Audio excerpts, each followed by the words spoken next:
Hello everyone, welcome and welcome back to my YouTube channel Sahiba MLT education. तो आज का हमारा टॉपिक है इंट्रोडक्शन ऑफ माइक्रोबायोलॉजी। ठीक है, उसकी जो हिस्ट्री है और इसका इंट्रो है वो हम देखने वाले हैं। सबसे पहले हम देख लेते हैं माइक्रोबायोलॉजी की का इंट्रोडक्शन। तो बेसिकली माइक्रोबायोलॉजी क्या होती है? माइक्रोबायोलॉजी जो होती है वो एक ब्रांच है हमारे मेडिसिन की, जिसके अंदर हम क्या करते हैं, माइक्रो ऑर्गेनिज्म की स्टडी करते हैं ना। यानी कि माइक्रो ऑर्गेनिज्म की स्टडी करने को क्या कहा जाता है? माइक्रोबायोलॉजी बोला जाता है। ठीक है, इसके अंदर क्या क्या होता है, हम ह्यूमन हेल्थ एंड डिसीज़ की स्टडी करते हैं। ठीक है, जिसमें डायग्नोसिस, ट्रीटमेंट, प्रिवेंशन और वायरस वेरियस इन्फेक्शियस डिसीज़ जो होता है उन सभी की स्टडी इसके अंदर की जाती है हमारे माइक्रोबायोलॉजी के अंदर। माइक्रोबायोलॉजी जो है माइक्रोबायोलॉजी जो बेसिकली है वो उसके अंदर वेरियस सब्जेक्ट मिले होते हैं। मतलब जैसे कि इम्यूनोलॉजी, बैक्टीरियोलॉजी, वायरोलॉजी, माइकोलॉजी और पैरासाइटोलॉजी, इन सभी चीज़ों से मिलकर हमारा जो है एक माइक्रोबायोलॉजी बनी हुई होती है। ठीक है, तो माइक्रोबायोलॉजी सबसे पहले हम देखते हैं इम्यूनोलॉजी। इम्यूनोलॉजी के अंतर्गत हम क्या करते हैं, जो इम्यून सिस्टम होता है उसकी स्टडी करने को हम इम्यूनोलॉजी बोलते हैं। नेक्स्ट आता है हमारा बैक्टीरियोलॉजी। बैक्टीरियोलॉजी मतलब कि इसको तोड़ के देखते हैं, बैक्टीरिया और लॉजी, बैक्टीरिया की स्टडी करना। मतलब बैक्टीरिया और लॉजी का लॉजी एक सफिक्स है। ठीक है, लॉजी क्या है? लोगस है। ठीक है, लोगस क्या है? ये हमारा एक ये सफिक्स है। इसका मतलब होता है क्या? लॉजी। ठीक है, और लॉजी का मतलब क्या होता है? लॉजी का मतलब होता है हमारे स्टडी करना। तो माइक्रोबायोलॉजी जो है उसमें हम सबसे पहले एक उसी की एक सब ब्रांचेस है हमारा इम्यूनोलॉजी। उसमें क्या करते हैं, हम इम्यून सिस्टम की स्टडी करते हैं। बैक्टीरियोलॉजी में बैक्टीरिया की स्टडी करते हैं। वायरोलॉजी मतलब कि वायरस की स्टडी करेंगे। माइकोलॉजी, माइको मतलब कि होता है माइकस, है ना, और ये वर्ड आया हमारे फंगस से, यानी कि फंजाई। इसमें हम फंजाई की स्टडी करते हैं। देन पैरासाइटोलॉजी होता है, उसमें हम पैरासाइट की स्टडी करते हैं। पैरासाइट में भी टू टाइप के होते हैं। पैरासाइट को भी दो क्लासेस में कैल्सिफाई किया गया, एक प्रोटोजोआ होता है, एक हेलमिंथ। प्रोटोजोआ में जो होता है उसमें प्रोटोजोआ की स्टडी को प्रोटोजोलॉजी बोलते हैं। देन हेलमिंथोलॉजी मतलब कि इसके अंदर हम हेलमिंथ की स्टडी करते हैं। आई होप यहाँ तक का सभी को क्लियर होगा। ठीक है, उसके बाद हम उसकी हिस्ट्री देखते हैं।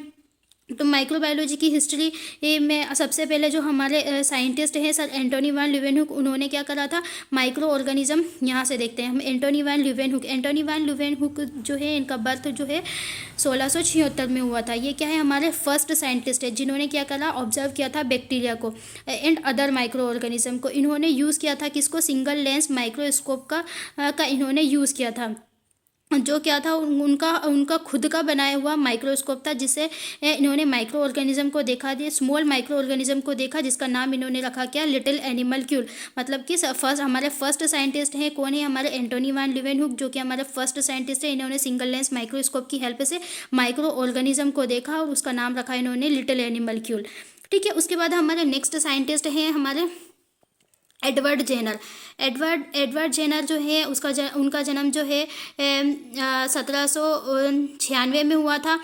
जिन्होंने क्या करा था, वैक्सीन को डेवलप्ड करा था। फर्स्ट वैक्सीन इन्होंने डेवलप्ड करी हमारे सर एडवर्ड जेनर ने। ठीक है, किसके अगेंस्ट?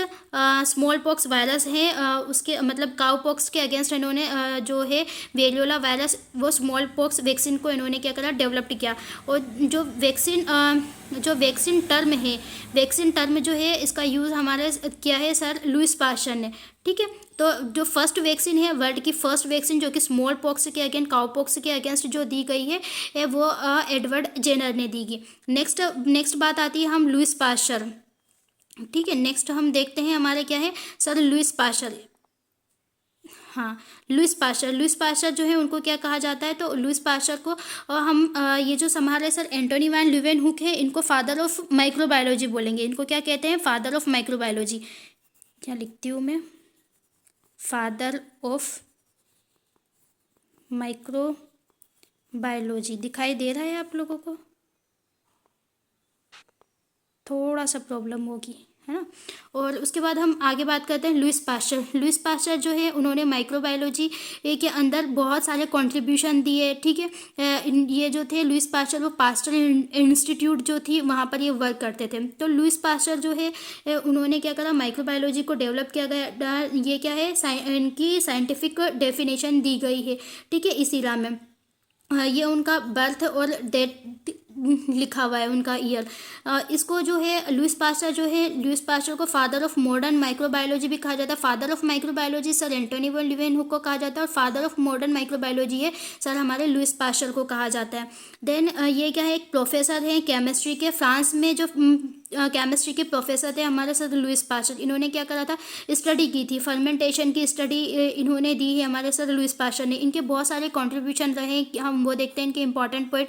इन्होंने फर्मेंटेशन का प्रिंसिपल दिया है ना, फूड को प्रिजर्व करने के लिए फर्मेंटेशन ऑफ फूड का प्रिंसिपल जो है सर लुईस पास्चर के द्वारा दिया गया है। इन्होंने स्टरलाइजेशन टेक्निक है उसको डिस्कवर किया। स्टरलाइजेशन टेक्निक में जैसे कि स्टरलाइजर का यूज़ किया उन्होंने, हॉट एयर ओवन, ऑटोक्लेव का यूज़ भी किसके द्वारा किया गया, हमारे सर लुईस पास्चर के द्वारा किया गया है। देन पास्चराइजेशन टेक्निक है जिसमें हम मिल्क को पास्चराइज करते हैं, ठीक है, तो वो टेक्निक भी हमारे लुईस पास्चर के द्वारा दी गई है। उसके बाद इन्होंने वैक्सीन का डेवलपमेंट किया है। वैक्सीन डेवलपमेंट किया है तो इसके लिए हमें एक निमोनिक याद रखना है, वो है हमारा कार करके। तो इन्होंने कोलेरा, एंथ्रेक्स और रेबिस जो है वैक्सीन उसका डेवलपमेंट किया। किसने किया था, सर लुईस पास्चर जो सर हैं उन्होंने हमारे वैक्सीन का डेवलपमेंट किया। ये इन्होंने जो स्पॉन्टेनियस जनरेशन की जो थ्योरी है उसको डिस्प्रूव्ड किया, और जर्म थ्योरी ऑफ डिसीज़ भी हमारे सर लुईस पास्चर के द्वारा दी गई है, ठीक है। तो उसके बाद लिक्विड मीडिया का जो कॉन्सेप्ट है वो भी हमारे किसके द्वारा दिया गया है, सर लुईस पास्चर के द्वारा दिया गया है, ठीक है। तो इन्होंने न्यूट्रिएंट ब्रोथ जो था उसके अंदर माइक्रो ऑर्गेनिज्म को ग्रो कराया था। और ये जो हमारे लुईस पास्चर हैं वो फाउंडर हैं कहाँ पर, पास्चर इंस्टीट्यूट ऑफ पेरिस में, ठीक है। एक क्वेश्चन आता है एल फॉर्म, जो आता है एल फॉर्म करके पूछा जाता है ना, तो एल फॉर्म से मतलब होता है लिस्टर इंस्टीट्यूट। कहाँ से आता है, लिस्टर इंस्टीट्यूट जो होती है वहाँ से ये वर्ड लिया गया है। ये भी इंपॉर्टेंट है, एग्जाम में पूछा जाता है। यहाँ तक का क्लियर, एक बार मैं शॉर्ट में रिवीजन करा देती हूँ। लुईस पास्चर जो है, लुईस पास्चर को फादर ऑफ मॉडर्न माइक्रोबायोलॉजी कहा जाता है। इनके बहुत सारे कंट्रीब्यूशन रहे। इन्होंने प्रिंसिपल दिया फर्मेंटेशन का, स्टरलाइजेशन टेक्निक दिया जैसे कि हॉट एयर और ऑटोक्लेव। उसके बाद पास्चराइजेशन ऑफ मिल्क का भी इन्होंने प्रिंसिपल दिया है, ठीक है। उसके बाद इन्होंने वैक्सीन बनाई है। वैक्सीन जो है हमारी किसकी दी है, कार के अगेंस्ट। कार मतलब कि कोलेरा, एंथ्रेक्स और रेबिस है, उनकी इन्होंने क्या करी, ये वैक्सीन बनाई है, ठीक है। और इन्होंने डिस्प्रूव किया है किसको, स्पॉन्टेनियस जनरेशन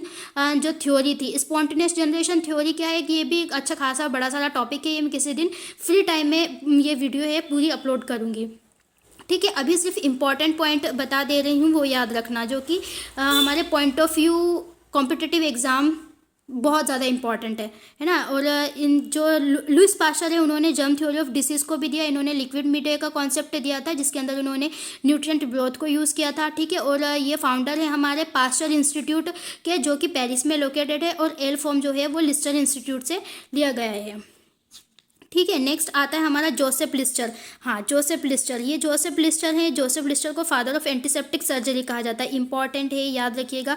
जोसेफ लिस्टर को क्या कहा जाता है, फादर ऑफ एंटीसेप्टिक सर्जरी कहा जाता है। इन्होंने क्या करा था, ऑब्जर्व किया था पोस्ट ऑपरेटिव इन्फेक्शन को, मतलब कि जो ऑपरेशन हो जाता है उसके बाद, पोस्ट मतलब कि बाद में, है ना, तो पोस्ट ऑपरेटिव इन्फेक्शन है उनको उन्होंने ऑब्जर्व किया था। और उसके बाद क्या था, greatly reduce by using disinfectant. इन्होंने क्या करा था, डिसइंफेक्टेंट का यूज़ किया था। वो डिसइंफेक्टेंट कौन सा था, वो था carbolic acid. Carbolic acid during surgery to sterilise the instrument and clean the wounds, है ना। तो जो सर्जरी के दौरान जब हम सर्जरी करते हैं तो वहाँ पर जो वोंड्स था, वहाँ जो घाव है, जो कट करेंगे एरिया को, तो उसको स्टरलाइल करना। तो उसको स्टरलाइजेशन करने के लिए उन्होंने कार्बोलिक एसिड का यूज़ किया था, ठीक है। इंपॉर्टेंट पॉइंट याद रखना, जोसेफ लिस्टर को फादर ऑफ एंटीसेप्टिक सर्जरी कहा जाता है। इन्होंने कार्बोलिक एसिड का यूज़ किया था जो कि एक स्टरलाइजिंग एजेंट था, ठीक है। जो वोंड्स और इंस्ट्रूमेंट होता है उसको क्लियर करने के लिए इन्होंने उसका यूज़ किया। अब मैं सभी साइंटिस्ट जो हैं हमारे रिस्पेक्टफुल साइंटिस्ट के नाम बता देती हूँ। ये हैं हमारे सर एंटोनी वॉन ल्यूवेनहुक हैं, ठीक है। अच्छे से याद रखना, अच्छे से मैं दिखा दे रही हूँ, ठीक है। ये हमारे सर एंटोनी वैन ल्यूवेनहुक हैं, ठीक है। उसके बाद आता है हमारा ये है सर लुईस पास्चर, ठीक है। उसके बाद नेक्स्ट है ये हैं हमारे रॉबर्ट कॉच, है ना। और ये जो है ये हैं हमारे पाउल एलिच, ठीक है। ये सभी हमारे इंपॉर्टेंट साइंटिस्ट हैं, इन सभी के नाम याद रखना और इनका चेहरा भी याद रखना, याद ही होना चाहिए। ये तो हमारे मेन है माइक्रोबायोलॉजी के। अब आगे बात करते हैं हम Robert Koch. Robert Robert Koch क्या है। रॉबर्ट कोच जो है रॉबर्ट कोच के भी बहुत सारे कंट्रीब्यूशन रहे माइक्रोबायोलॉजी में। इनको जर्मन जनरल प्रैक्टिशनर भी कहते हैं, ठीक है। इनके कई सारे कंट्रीब्यूशन रहे माइक्रोबायोलॉजी में। इन्होंने इंट्रोड्यूस किया था किसको, सॉलिड मीडिया को। मतलब सॉलिड मीडिया का कॉन्सेप्ट जो है वो पूछा जाए, सॉलिड मीडिया कॉन्सेप्ट किसने दिया था, रॉबर्ट कोच ने दिया। लिक्विड मीडिया का कॉन्सेप्ट है तो वो लुईस पास्चर ने दिया है, ठीक है। सॉलिड मीडिया में इन्होंने कल्चर करा बैक्टीरिया को, ठीक है, और जो बैक्टीरिया को कल्चर करा। देन एलिस हेजे की जो वाइफ है, उन्होंने क्या करा था, उनको जो अगार है मीडिया के अंदर अगार मिलाने का जो उनके असिस्टेंट थे कोच, है ना, कोच की जो वाइफ है हेजे, उन्होंने क्या करा था, जो मीडिया थे उसके अंदर अगार मिलाने का सजेशन दिया था, ठीक है, जिससे अगार ऐड करने से क्या हो जाएगा, वो मीडिया जो है सॉलिड हो जाएगा। समझ में आया? एक बार फिर से बताती हूँ। रॉबर्ट कोच है, रॉबर्ट कोच ने जो क्या कर रॉबर्ट कोच है, उन्होंने क्या करा, सॉलिड मीडिया का कॉन्सेप्ट दिया, ठीक है। वो कल्चर लगाते थे, है ना, कल्चर लगा रहे थे वो, तो उनके ही एक असिस्टेंट है कोच करके, उसकी जो वाइफ है हेजे, उन्होंने रॉबर्ट कोच को सजेस्ट किया कि आप मीडिया के अंदर अगार ऐड करो, जो क्या करेगा, इसको सॉलिड बना देगा, यानी कि सॉलिडिफिकेशन का काम करेगा। वो एक सॉलिडिफाई एजेंट है हमारा अगार। तो उन्होंने उसका यूज़ किया और वहीं से ये निकल के आया हमारा सॉलिड मीडिया। अब he introduce method for isolation of bacteria in pure colony. इन्होंने जो है इस मेथड का यूज़ करा और हम क्या करते हैं, बैक्टीरिया के आइसोलेशन, प्योर कल्चर में बैक्टीरिया के आइसोलेशन के लिए हम इसे सॉलिड मीडिया का यूज़ करते हैं, ठीक है। उसके बाद इन्होंने क्या करा, जो हमारा रॉबर्ट कोच है, इन्होंने डिस्कवर की hanging drop method. Hanging drop method का हम यूज़ क्यों करते हैं, तो जो हमारे बैक्टीरिया होते हैं, ये लिखा है ना, बैक्टीरिया की जो मोटिलिटी होती है उसको डिटेक्ट करने के लिए हम हैंगिंग ड्रॉप मेथड जो होती है उसका यूज़ करते हैं। टेस्टिंग ऑफ मोटिलिटी, यानी किसकी मोटिलिटी, जो बैक्टीरिया होते हैं उसकी मोटिलिटी को डिटेक्ट करने के लिए जो मेथड यूज़ की जाती है उसे हम बोलते हैं hanging drop method. Hanging drop preparation करते हैं। अब इन्होंने क्या करा था, डिस्कवर किया था बैक्टीरिया को। कौन कौन से बैक्टीरिया को डिस्कवर किया था, तो इन्होंने डिस्कवर की है कैट एक निमोनिक है, वो आपको याद रखना है। तो कैट से आता है हमारा कॉलेरा, ठीक है, एंथ्रेक्स और ट्यूबरकल बेसिलाई, यानी कि टीबी। इन बैक्टीरिया को क्या करा सर, हमारे रॉबर्ट कोच ने इंट्रोड्यूस किया, ठीक है। इन्होंने सबसे और इतना हो गया हमारा। अब उसके बाद ये कोच फिनोमिना है ना। अब कोच पास्टुलेट का भी है इसके अंदर।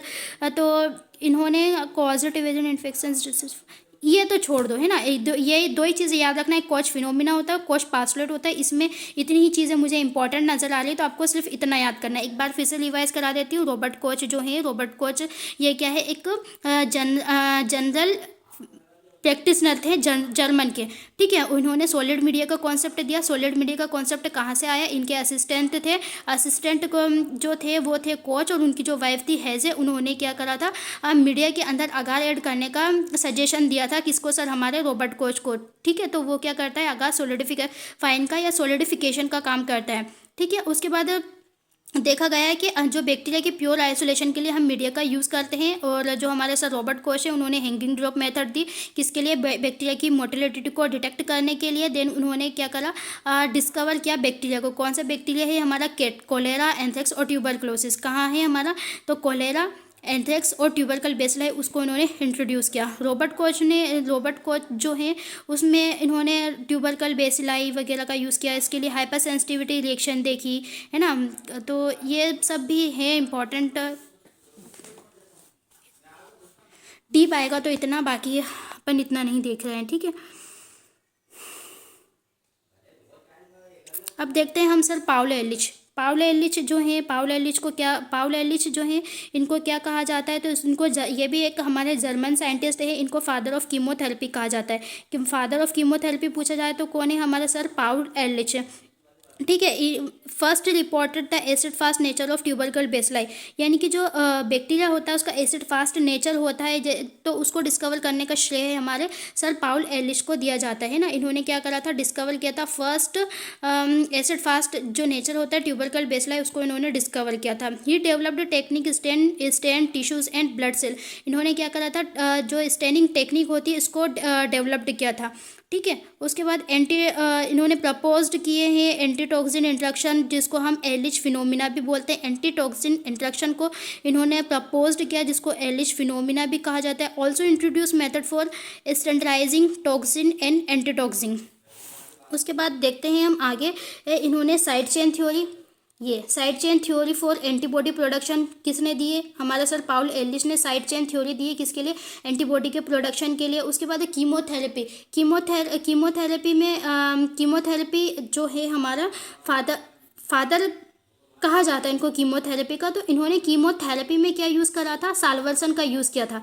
किस चीज़ का यूज़ करा था? साल्वर्सन का यूज़ किया था, जो क्या है, एक आर्सेनिक कंपाउंड है, ठीक है, जिसको हम क्या कहते हैं? Also called as magic bullet, जिसको हम मैजिक बुलेट के नाम से भी जाना जाता है। इंपॉर्टेंट पॉइंट है, ये आपको याद रखना है ना। Paul Ehrlich father of chemotherapy, Paul Ehrlich father of chemotherapy, इन्होंने साइड चेन थ्योरी को दिया था जो एंटीबॉडी के प्रोडक्शन के लिए प्रपोज किया गया। उसके बाद जो कीमोथेरेपी में इन्होंने साल्वर्सन का यूज़ किया था, जिसको हम मैजिक बुलेट के नाम से भी जानते हैं, जो कि इफेक्टिव होता है मेडिकल ट्रीटमेंट के लिए फॉर सिफिलिस, जैसे कि सिफिलिस है हमारा, ट्रिपोनिमा पैलिडम, उसके लिए। और आगे हम देखते हैं, इन्होंने बैक्टीरिया जो एलिचिया है उसका नाम भी दिया गया।